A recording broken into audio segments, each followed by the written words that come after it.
చిల్కూరు బాలాజీ ఆలయ ప్రధాన అర్చకులు రంగరాజన్పై దాడి చేయడం సభ్య సమాజం తలదించుకునేలా ఉందన్నారు సిపిఎం రాష్ట్ర కార్యదర్శి జాన్ వెస్లీ. చిల్కూరు బాలాజీ ఆలయ అభివృద్ధి కోసం రంగరాజన్ ఎంతో కృషి చేశారని చెప్పారు.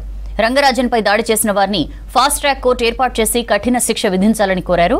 చిల్కూరు బాలాజీ టెంపుల్ ప్రధాన అర్చకులు రంగరాజన్ను కలిశారు సిపిఎం నేతలు. చిల్కూరు దేవాలయానికి ఒక ప్రాధాన్యత ఉంది, ప్రత్యేకత ఉంది. ఇక్కడ లౌకిక భావాలతోన రాజ్యాంగ హక్కుల పరిరక్షణలో భాగంగా ఇక్కడ మత సామరస్యంతోన ఈ మత కార్యక్రమాలు జరుగుతూ ఉన్నాయి. ఇక్కడ రంగరాజన్ గారికి కూడా ఒక ప్రత్యేకత ఉంది.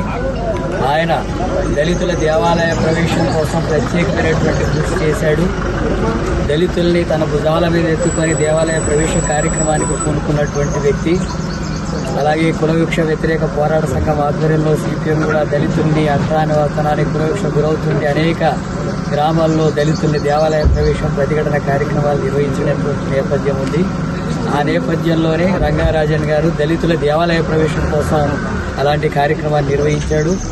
అలాంటి ఒక లౌకిక భావాలతో ఉండేటటువంటి మత బోధకుడి పైన, ఈ రకమైనటువంటి పూజారి పైన మత ఉన్మాదులు కొంతమంది ఆయన మీద ప్రత్యేకంగా దృష్టి పెట్టి దాడి చేసి దౌర్జన్యానికి పాల్పడి అవమానించేటటువంటి పద్ధతిలో వివరించేటటువంటి దాన్ని సిపిఎం పార్టీ తీవ్రంగా ఖండిస్తుంది.